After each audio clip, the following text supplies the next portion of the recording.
Hello everyone, good evening. और आप सभी लोग ठीक हो? टेट का पेपर बहुत करीब है। हम उम्मीद करते हैं आप मेहनत के साथ इस ठंडी में, ठंडे ठंडे मौसम में पढ़ाई का खूब मज़ा ले रहे होगे, खूब आनंद ले रहे होगे, क्योंकि पेपर बिल्कुल नज़दीक आ चुका है। और 23 जनवरी को आपका पेपर की डेट डिसाइड हो गई और आप सभी का एडमिट कार्ड आ गया होगा और आप लोगों ने अपना सेंटर देख लिया होगा। तो जैसा कि बहुत दिनों से बच्चों की विशेष मांग चल रही थी, बहुत डिमांड चल रही थी कि सर आप टेट पे क्लास क्यों नहीं बना रहे हैं। बेटा, टेट की हमने सारी क्लासेस आपके साथ डिस्कस कर लिया। आप देख ही रहे हो, हमने बहुत सारी प्रैक्टिस क्लासेस भी आपके साथ ज्वाइन किया था। तो बार बार उसी चीज़ को पढ़ाने का कोई अस्तित्व नहीं, कोई अर्थ नहीं है। अगर आप वही मेरी 40-50 क्लासेस वॉच करके चले जाओ और मेरी प्रैक्टिस क्लासेस जो है 15-20 उनको वॉच करके चले जाओ, तो आपका पेपर 25 नंबर 100% मैं दावा करता हूँ वहीं से 25 नंबर का आपका पेपर आ जाएगा। फिर भी बच्चों ने बोला कि सर कुछ इम्पॉर्टेंट बता दीजिए, जैसा कि पेपर हुआ था वहाँ से कुछ इम्पॉर्टेंट बता दीजिए। तो हम आपको बताते हैं कि आपका जो 28 नवंबर को पेपर कैंसिल हुआ, जो लीक पेपर था वो कैंसिल हो गया था। तो उस पेपर के कुछ इम्पॉर्टेंट प्रश्न थे जो फिर से आपके इस वाले 23 जनवरी को फिर से दिखाई देंगे। 100% वादा है हमारा। मैंने जितना बोल दिया उतना होगा। देखिए, हमने आपको जितना बताया था, अगर आप मानो या ना मानो, आप हमारी क्लासेस वॉच कर लो, आपका कल्याण हो जाएगा। 100% कहो 30 में 30 नंबर लेके आ जाओ। लेकिन आपको पहले एक बार हमारी क्लास को देखना होगा, ऐसे नहीं होगा, ठीक है? मन लगा के पढ़ना होगा। तो जैसे बहुत सारे बच्चों ने, एक आध बच्चों ने मुझसे बताया कि सर पेपर करने में थोड़ी सी प्रॉब्लम हो रही थी। बेटा, प्रॉब्लम आपको इसलिए हो रही थी क्योंकि आप क्वेश्चंस की लैंग्वेज को अच्छे से नहीं समझ रहे थे। बिना पढ़ाए हुआ तो कुछ आया ही नहीं था। 1 या 2 प्रश्न जो आउट ऑफ सिलेबस, मेरे आउट ऑफ सिलेबस क्या, मैंने उनको मैंने नहीं पढ़ाया था आपको, क्योंकि आज तक कभी भी ऐसा प्रश्न डाला नहीं गया था आपके यूपी टेट के द्वारा। तो मुझे उम्मीद नहीं थी कि इस बार पूछेगा, बट एक आध प्रश्न उसने डाला तो मैं आश्चर्यचकित हो गया मैं भी कि ऐसा प्रश्न उन्होंने क्यों डाला। फिर भी कोई नहीं, पेपर वो बनाते हैं, उनकी मर्जी है, वो कुछ भी डालें। तो अब हम 2-4 क्लास में आपको इतना डिस्कस कर देंगे, 40-50 क्वेश्चंस आपको बता देंगे और 40-50 क्वेश्चन से ही आपके पेपर में मान के चलिए कि 20 नहीं तो 15 से 20 क्वेश्चन जरूर फंसा देंगे, आपका कल्याण करके मानेंगे। तो सबसे पहले आप वो 24 क्लास, 25 क्लास, 40 क्लास, 50 क्लास जितनी भी हैं यूपी टेट की, वो सभी क्लास वॉच कर लो। और हम आज आपको जो यूपी टेट 2021 यूपी टेट 2021 का जो पेपर हुआ था 28 नवंबर को, जो पेपर आपका कैंसिल हो गया है। किस कारण कैंसिल हुआ था? क्योंकि वो पेपर लीक हो गया था, ठीक है? वो पेपर लीक हो गया था, इसके कारण वो पेपर कैंसिल हो गया था। लेकिन लीक पेपर से ही कितने प्रश्न आने वाले हैं आपके पेपर में? Same to same, means number में चेंजेस होंगे लेकिन क्वेश्चंस वैसे होंगे। हम उसको बताते हैं 4-5 क्लासेस में, हम आपको अच्छे प्रश्न बता देंगे, कैसे कैसे प्रश्न फिर से एक बार बता देंगे, आप उसको रिविजन। लेकिन प्रीवियस ईयर की जितनी भी, प्रीवियस ईयर बोल रहा हूँ, प्रीवियस में हमने जितनी भी आपके साथ क्लासेस ऑनलाइन में डिस्कस किए हैं, तो आपसे रिक्वेस्ट रहेगी कि अगर आप चाहते हो कि 25 से 30 नंबर आपको मैथ्स में मिल जाएं, तो आप उसको जरूर एक बार फिर से रिवीजन कर लो, मन लगा के रिवीजन कर लो। 100% मेरा दावा है आपसे कि आपको मैथ में 30 लाने से कोई नहीं रोक सकता। बहुत सारे बच्चे जिन्होंने हमें बताया बाद में मैसेज करके कि यहाँ पे मुझे प्रॉब्लम हुई, हम उनकी प्रॉब्लम सॉल्व करने आए हैं कि आप देखो कि आपका पेपर कितना आसान आया था, बस आपने ही गलत तरीके से उसको सॉल्व किया, ठीक है? चलिए आइए, पहला प्रश्न आप में था कि क्रय मूल्य और विक्रय मूल्य का अनुपात, मीन्स सीपी। मैंने इस तरह के 100 क्वेश्चंस आपको कराए थे ना, हर एक प्रैक्टिस सेट में डाला था। सीपी अनुपात एसपी का मान दिया गया 5:4। अब समझना, आपने किसी वस्तु को जो है 5 रुपए में खरीदा है और किसी वस्तु को 4 रुपए में बेचा है। हमने हमेशा बताया जब भी रेशियो में है तो आप इसको डिवाइड में कन्वर्ट कर सकते हो और इसको 5/4 ले सकते हो। मीन्स आपने किसी वस्तु को 5 रुपए में खरीदा, 4 रुपए में बेचा, तो आपको क्या हो गया? हानि हो गया। तो हानि आपको कितने रुपए की हुई? 5 रुपए की वस्तु 4 रुपए में बेचा तो 1 रुपए की हानि हुई। तो उसने कहा हानि प्रतिशत क्या होगा? तो लॉस परसेंट के लिए हमने आपको फॉर्मूला बताया था, लॉस इंटू 100 अपॉन में सीपी। तो लॉस का मान कितना है? 1 × 100। सीपी का मान कितना है? कॉस्ट प्राइस 5 है, तो 5 दूनी 10, कितना आ जाएगा? 20%।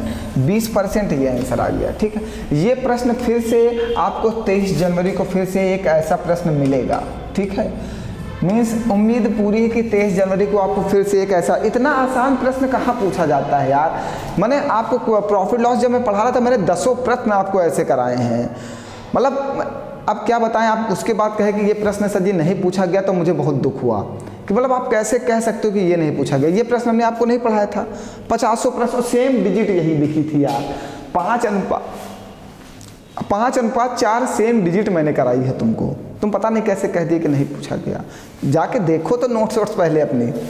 आइए दूसरा प्रश्न, सेम प्रश्न है, ऑनलाइन क्लास का सेम प्रश्न है, हमें आज भी इसका आंसर याद है यार, 384 आएगा। सेम प्रश्न है ये, आप पता नहीं कैसे बोल दिए कि सर नहीं आया था। भैया सब कुछ आया था, बस आप पढ़ के नहीं गए थे। सेम प्रश्न मुझे याद है। ये दिया गया घन का विकर्ण, और घन का विकर्ण क्या होता है, a√3। a√3 का मान कितना दिया गया है, 8√3। तो यहाँ से √3 से √3 कट जाएगा, तो घन की भुजा निकल आएगी 8। तो उसने कहा घन का पृष्ठीय क्षेत्रफल, घन का पृष्ठीय क्षेत्रफल जो होता है, पृष्ठीय क्षेत्रफल क्या होता है बाबू बताओ, 6a² होता है कि नहीं होता। तो 8 × 64, 64 गुणे 6, 6 चौको 24, 6 × 36 2 38, 884। देखो कितना जल्दी आंसर आ रहा है। सेम टू सेम, मतलब सेम डिजिट यही थी। और फिर से मैं कहता हूँ, एक घन से फिर एक प्रश्न आपके आने वाला है आपके पेपर में, तो घन पूरा रिवीजन कर लीजिएगा। एक प्रश्न फिर आएगा 23 जनवरी को, यहाँ से एक प्रश्न फिर आने वाला है, ठीक है। वो चाहे इस बार घन का आयतन ही पूछ ले, पूछेगा जरूर। चलिए हाँ, ये प्रश्न हमने नहीं पढ़ाया था। मैं खुद अपनी गलती स्वीकार करता हूँ। ये प्रश्न हमने इसलिए नहीं पढ़ाया था क्योंकि मुझे नहीं उम्मीद था कि इस बार यहाँ से पूछेगा। तो ये होता है a = πr² θ/360 डिग्री, ये फार्मूला होता है इसका। तो a क्या होता है, एरिया। एरिया कितना दिया गया, 66/7। पाई का मान कितना होगा, 22/7। 7 को नीचे भेज दो, गुणे 360। हमें त्रिज्या निकालनी है, मीन्स r² निकालना है। थीटा का मान दिया गया 120, पुट कर दो, ठीक है। 120, 12 3 36, 7 से 7 कट जाएगा, 22 3 66 कट जाएगा। ये 3 × 3 9 हो जाएगा, 9 बराबर r² हो जाएगा। r बराबर कितना आ जाएगा, 3 आ जाएगा। हमसे क्या कहा, व्यास बताओ, व्यास क्या होता है, 2r होता है, तो 2r कितना हो जाएगा, 6 हो जाएगा। बताओ आंसर आ गया कि नहीं। कठिन था, बस कठिन इसलिए था क्योंकि हमने ये आपको फॉर्मूला नहीं पढ़ाया था। चलो आप पढ़ लो, इसको लिख लो, ठीक है। ये तो नहीं आएगा इस बार, 23 जनवरी को ये नहीं आएगा, ठीक है। हम जितना बता रहे हैं उतना पढ़ो, आपका पेपर निकल जाएगा, बिल्कुल निश्चिंत रहो, ठीक है। देखो अगर 30 क्वेश्चन में 2 क्वेश्चन हमारे नहीं पढ़ाए हुए आए तो 28 तो पढ़ाए हुए आए, उनको तो आप करके आते बिल्कुल सही। चलो कोई नहीं, 23 जनवरी को करो इस बार बिल्कुल बेहतरीन तरीके से पेपर। किसी वर्ग की विकर्ण को 2 गुना कर दिया जाए तो 4 बार आपको आपके नोट्स में लिखाया था हमने कि विकर्ण को अगर 2 गुना किया जाए तो वर्ग का क्षेत्रफल 4 गुना हो जाता है। लिखाया कि नहीं लिखाया बताओ। अब मत कहना कि नहीं लिखाया, मुझे बुरा लग जाएगा बिल्कुल। इस तरह का प्रश्न सेम टू सेम आपकी कॉपी में लिखा, क्योंकि ये यूपी टेट में पूछा जा चुका है एक बार प्रश्न। 2013 या 2011 में पूछा गया था, यही सेम प्रश्न पूछा गया था। किसी वर्ग के विकर्ण को 2 गुना कर दें तो उसका क्षेत्रफल कितने गुना हो जाएगा, उसका क्षेत्रफल 4 गुना हो जाएगा। कैसे, ये भी बताया जाए। वर्ग का विकर्ण क्या होता है, a√2, और वर्ग का क्षेत्रफल क्या होता है, भुजा स्क्वायर। अगर हमने कहा कि इसका विकर्ण है 4√2, ठीक, तो इसका क्षेत्रफल क्या हो जाएगा बताओ। अच्छा विकर्ण कुछ और ले लो तब ज़्यादा समझ में आएगा, चलो कोई बात नहीं। अगर विकर्ण हमने कह दिया कि 2 है तो क्षेत्रफल 4, जब इसको 2 गुना करोगे तो कितना होगा, 4, तो ये 4 चौको 16, तो इसका कितने गुना हुआ, 4 गुना हुआ, क्योंकि वर्ग का क्षेत्रफल होता है भुजा स्क्वायर, ठीक है। ऐसे मत समझो, आप एक बात को समझो कि वर्ग की भुजा, अगर वर्ग के विकर्ण को 2 गुना कर दिया जाए तो वर्ग का क्षेत्रफल 4 गुना हो जाएगा, ठीक। चलो ये लिखाया हमने, आपको बहुत अच्छे समझाया। अब देखिए बहुत ही बेहतरीन प्रश्न पूछा था ये वाला, और आपको प्रॉफिट लॉस में पढ़ाया गया था। विनय एक घड़ी 75 रुपए में बेचता है, जिससे उसे घड़ी की लागत कीमत के बराबर प्रतिशत लाभ होता है, तो घड़ी की लागत मूल्य क्या होगी। इस प्रश्न में आपको करना चाहिए था कि जो 75 दिया गया है इसको 2 भागों में फैक्टर कर देते, 15, 25, 75। इन दोनों का ऐसा फैक्टर करते हैं कि इन दोनों का अंतर जो है वो 10 आना चाहिए। संख्या का ऐसा फैक्टर करते हैं कि दोनों का अंतर कितना आना चाहिए, 10 आना चाहिए। जब अंतर 10 आ जाएगा तो छोटी संख्या में 10 का मल्टीप्लाई कर देंगे और जो उत्तर आएगा वही हमारा आंसर होगा। देखिए 50 में है, ये देखिए क्या करना है, सबसे पहले दी गई संख्या का फैक्टर करना है और ऐसा फैक्टर करना है कि दोनों का जो डिफरेंस है, अंतर है, वो कितना आना चाहिए, 10। तो छोटी संख्या में 10 का मल्टीप्लाई कर देंगे और आपका उत्तर ये आ जाएगा। चलिए आ गया। यदि दो वृत्तों के केंद्रों के बीच की दूरी उनकी त्रिज्याओं के योग से कम हो तो वे दोनों वृत्त अंतःस्पर्शी होंगे। वो दोनों वृत्त अंतःस्पर्शी मीन्स ऐसे होंगे, वो दोनों वृत्त अंतःस्पर्शी होंगे, एक दूसरे को अंदर से स्पर्श कर रहे होंगे। ठीक है, देखिए इनके बीच की दूरी ये है, हमने कह दिया बड़े वाले वृत्त की त्रिज्या 5 है और इनकी त्रिज्या 2 है, तो ये जो बीच का डिफरेंस होगा, हमने कहा बड़े वाले वृत्त की त्रिज्या कितनी है, 5 है और छोटे वाले वृत्त की त्रिज्या कितनी है, 2 है। तो अगर बात की जाए अब इतने की, यहाँ से और यहाँ की, तो ये टोटल 5 है, ये 2 है, तो डिफरेंस कितना होगा, 3 होगा। हमने कहा बड़े वाले वृत्त की त्रिज्या 5 है और छोटे वाले वृत्त की त्रिज्या 2 है, और इन दोनों का अगर इसकी इतने की ही बात की जाए तो टोटल 5 से 2 को माइनस कर दोगे, ये 3 आ जाएगा। तो उसने कहा दो वृत्तों के केंद्रों के बीच की दूरी उनकी त्रिज्याओं के योग से कम हो, तो 3 है और त्रिज्याओं का योग कितना है, 7 है, उससे कम है कि नहीं है, कम है। तो जब कम है तो वो वृत्त कैसे हैं, अंतःस्पर्शी हैं। समझ गए। चलिए ये है 1 2 फिर 3, 5 दूनी 10, 5 तें 15, 5 चौको 20, 1 2 3 4, ये सीरीज का प्रश्न डाल दिया था एक। ठीक है, चलिए दिया था यदि a और b धन पूर्णांक हैं, संख्याओं को 6 से विभाजित करने पर शेषफल क्रमशः 4 और 5 प्राप्त होते हैं, तो a² प्लस b² को इतने इतने से विभाजित करने पर शेषफल क्या प्राप्त हो। देखो अब जब ऐसा, बहुत सारे बच्चे कैसा दिया, ऐसा प्रश्न हमारे पेपर में हम समझ नहीं पाए। आप इसलिए नहीं समझ पाए क्योंकि आप अपने माइंड को यूज़ नहीं करना चाहते हो, आप आपका जो दिमाग है आप उसको बचा के रखना चाहते हो। वो जैसा कहा करे आप वैसा किया करो बस।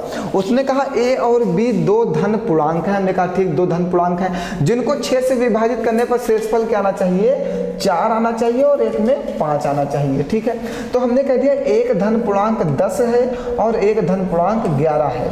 अगर 10 को जब 6 से विभाजित करोगे तो शेषफल कितना आएगा, 4 आएगा, और 11 को जब 6 से विभाजित करोगे तब शेषफल कितना आएगा, 5 आएगा। हमने 2 धन पूर्णांक मान लिया, एक 10 है और एक 11 है, मीन्स ये कह दिया कि a बराबर 10 है और b बराबर 11 है। और a का स्क्वायर, अब इनको भाग करना है, किसको, a² प्लस b² को 6 से भाग करो तब शेषफल क्या होगा, तो 10 दहम 100 और 11 ग्रीम 121, मीन्स 221 को 6 से भाग कर दो, 6 त्रिक 18, 18 4 22, ये 6 6 36, कितना बचेगा 5। यही तो पूछा था आपसे, देखो कितना आसान था। तो कुछ तो माइंड तो पेपर में आपको खर्च करना होगा, माइंड नहीं लगाओगे तो फिर मज़ा नहीं आएगा। आप कंपटीशन का पेपर देने के बाद थोड़ा सा माइंड खर्च करो। इतने बड़े बड़े प्रश्नों में क्यों घूमने लगते हो आप, घूमो नहीं, वो जैसा करे उसको वैसा ही उत्तर दो। देखो हमने अपने मन से ही वैल्यू मान के आपको आंसर दे दिया तुरंत, ठीक, ऐसे ही लगाना है। ये एक प्रश्न आ सकता है बिल्कुल, एक फिर ऐसा प्रश्न आपके पेपर में बिल्कुल 100% आ सकता है, और ये तो कोई बात नहीं, ये भी आ सकता है इस बार, एक ऐसा प्रश्न आ सकता है आपके पेपर में, ये भी आ सकता है ऐसा प्रश्न, बिल्कुल ये सब प्रश्न आ सकते हैं आपके पेपर में दोबारा। ठीक है, अब देखिए ये आपको हमने नहीं पढ़ाया था, ये हमने आपको 50 बार पढ़ाया। यदि किसी वर्ग की भुजा में 10% की वृद्धि कर दी जाए तो उसके क्षेत्रफल में कितने प्रतिशत वृद्धि होगी, तो यहाँ पे क्या लगाते हो, प्रतिशत परिवर्तन, क्या, plus minus X plus minus Y plus minus X Y upon 100। 50 बार पढ़ाया प्रैक्टिस बैच में। तो क्या 10 प्लस 10 प्लस 10 गुणे 10 बटे में 100 कितना हो जाएगा, 21%। 2 जीरो से 2 जीरो कट जाएंगे, 10 10 20 1 21% आपका आंसर बनेगा। देखो हमें तो आंसर ही याद था इसका, ठीक है, हमें तो आंसर ही याद हो गया था, इतनी बार आपको पढ़ाया ना। अब ये प्रश्न, हाँ ये प्रश्न थोड़ा सा अच्छा था, बिल्कुल कोई प्रॉब्लम नहीं थी यार, आप लोग पता नहीं कैसे नहीं कर पाए इसको। कह रहा था मोहन की 5 वर्ष पूर्व उम्र तथा 9 वर्ष बाद उम्र का गुणनफल 15 है। एक मोहन है, ठीक है, इसकी जो 5 वर्ष पहले कुछ एज रही होगी और 9 वर्ष बाद कुछ उम्र आएगी। यहाँ पे 9 वर्ष बाद कुछ उम्र आएगी और यहाँ पे 5 वर्ष पहले कुछ उम्र आएगी। ठीक है, तो इन दोनों का जो दिया गया है गुणनफल, इन दोनों का जो गुणा दिया गया, एज का जो यहाँ पे एक कोई एज आएगी 5 साल पहले और एक एज आएगी 9 साल बाद, और इन दोनों का जब गुणा करोगे तो कितना आना चाहिए? 15 आना चाहिए। यही तो कहा, मोहन की 5 वर्ष पूर्व, मोहन की 5 वर्ष पूर्व तथा 9 वर्ष बाद उम्र का जो गुणनफल है वो कितना है? 15 है। तो वर्तमान मीन्स प्रेजेंट की आयु बताओ, प्रेजेंट में कितना है? कोई बात नहीं, बिल्कुल कोई परेशानी नहीं। अब समझना, अगर हमने कह दिया, हमने अपने मन से ऑप्शन से लो, बस ऑप्शन से लो, हमने कह दिया मोहन प्रेजेंट में 6 साल का है, प्रेजेंट में 6 साल का है, 5 साल पहले कितने साल का रहा होगा? 1 साल का, तभी तो 5 साल बाद 6 साल का होगा। और अगर इस समय 6 साल का है तो 9 साल बाद कितने साल का होगा? 15। और इन दोनों का गुणा कितना आना चाहिए था? 15। तो मोहन प्रेजेंट में कितना है? 6 साल का। बताओ, कुछ करना है? ऐसे हम पूरे 30 क्वेश्चंस को बिल्कुल सेकंडों में सॉल्व करने का आपको मेथड सिखा रहे हैं, लेकिन आप फिर भी नहीं सीखते हो। ठीक, तो हम कल से हम कुछ नए प्रश्न लेके आएंगे। आज तो मैं सिर्फ दिखाने आया था कि बहुत आसान प्रश्न पूछे गए थे आपके यूपी टेट 2021 28 नवंबर वाले पेपर में। अब इससे आसान तो पेपर नहीं बन सकता। तो 23 जनवरी 2022 को आपका महासंग्राम है। हम कोशिश करते हैं कि आपको बेहतरीन क्लास 4, 6, 8 प्रोवाइड कर देते हैं मैथ की, जहां से 100% फिर से दावा करते हैं कि प्रश्न वहीं से पूछा जाएगा जो मैंने आज तक पढ़ाया है, उसके बाहर आपका यूपी टेट का पेपर नहीं जा सकता। बस अब प्रयास करो कि जितना पढ़ाया गया उसको रिवीजन कर लो। हमने आज फिर से क्लासेस अपलोड करा दी हैं, क्लासेस को हमने फिर से शेयर करा दी हैं। आप सभी लोग भी ज़्यादा से ज़्यादा शेयर कर दो और लोगों तक पहुँचाओ। आप भी उन क्लासेस को पढ़ो, नहीं दूसरा फायदा उठा लेगा, सिर्फ तुम बैठे रह जाओगे। ठीक है, तो मिलते हैं फिर कल से हम 2-3 क्लास देंगे आपको यूपी टेट की, प्रीवियस ईयर कुछ क्वेश्चंस नए जो पूछे जाने की संभावनाएं हैं। तो सभी लोग क्लास को जरूर देख के जाना पेपर तक की। उम्मीद करेंगे जितना पढ़ा देंगे 4-5 क्लास में, वहीं से आपके पेपर में प्रश्न आ जाएंगे। और प्रीवियस क्लासेस सारी रिपीट कर लो, फिर से एक बार कह रहा हूँ, वहां से तो 100% पेपर फिक्स ही है तुम्हारा। ठीक, फिर मिलते हैं कल। आज के लिए इतना ही। बहुत बहुत धन्यवाद आप सभी लोगों का। मेहनत से पढ़ाई करो। 23 जनवरी को हमारा महासंग्राम है और इस युद्ध को हमें जीतना है, बिल्कुल 100% जीतना ही जीतना। हमारे पास कोई और उपाय नहीं है। हम उस युद्ध को जीत के सुपर टेट की तैयारी करेंगे, महायुद्ध की फिलहाल करेंगे। ठीक है, चलिए फिर मिलते हैं कल। 5-6 क्लास दूंगा, बिल्कुल परेशान नहीं।